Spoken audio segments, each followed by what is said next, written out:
Hi guys, welcome back to the Hugh Jeffreys video. In this video, I'm going to be restoring this iPhone 5S which I received for free off a student changing schools. She also gave me a shattered iPad too, but I've yet to fix that.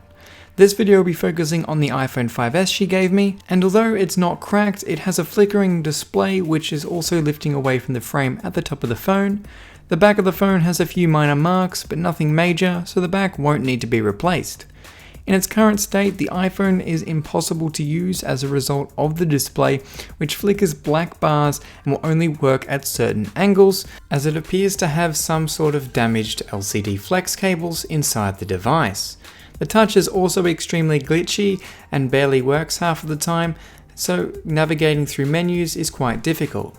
Either way though, this is a 16GB model on iOS 11.1.2. As the device is pre-iOS 11.3.1, I'll need to check the battery health via Coconut Battery on my Mac. The battery itself has over 1,300 charge cycles and is definitely in need of a replacement. As for the display, you can see as a result of it lifting away from the frame, pressing down on the display crushes the cables and causes the display to turn black. I'll need to replace the display, and as you can see, it's separated from the frame, so I'll need to use a metal pry tool to get under the display and lift up the plastic frame. On the iPhone 5S and iPhone SE, you'll need to watch out for the Touch ID ribbon cable which connects underneath the home button, so be sure to disconnect that before lifting up the display, otherwise you can rip that cable and damage the home button itself. I'll need to disconnect the battery first before removing the display. This ensures not to fry any components on the phone when removing the display. Taking a look inside the phone, there isn't much dust or dirt, which is good to see.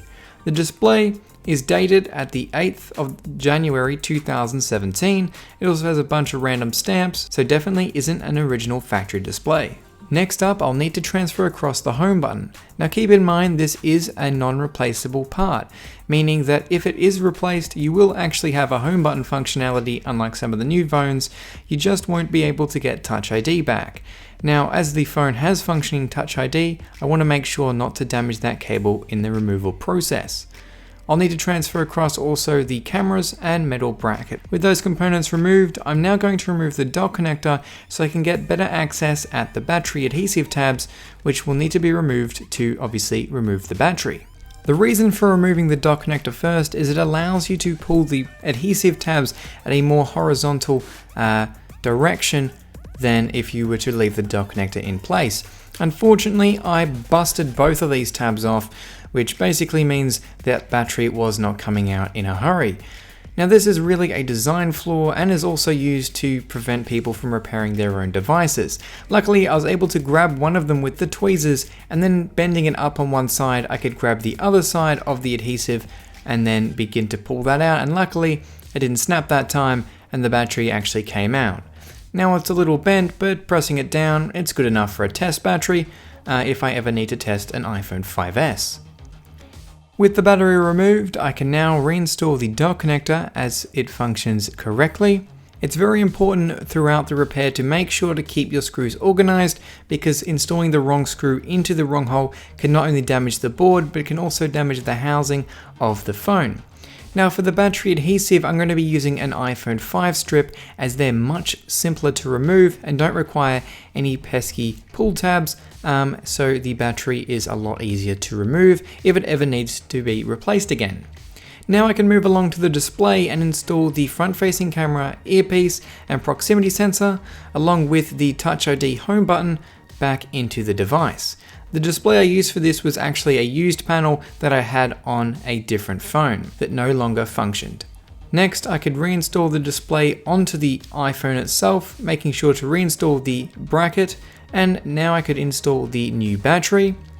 Installing its appropriate bracket and screws, I could then finally attach the Touch ID ribbon cable to the dock connector of the device, sealing everything back up, and giving it a test boot. You can see the device is now functioning. So this is it, an iPhone 5S that cost me a total of $11, which to be exact was the cost of buying the new battery. The replacement LCD I pulled off of a parts phone, which not only saved me some money, as well as recycling an otherwise perfectly fine display. Everything on the device is now fully functional, including the Touch ID home button. And as I said before, this is a 16GB gold model on iOS 11.1.2. And on that note, this has been a Hugh Jeffreys video. If you like what you saw, hit that subscribe button and consider checking out the iPhone restoration playlist for more videos just like this one. Also, make sure to follow me on my social media for behind the scenes content as well as sneak peeks of upcoming videos.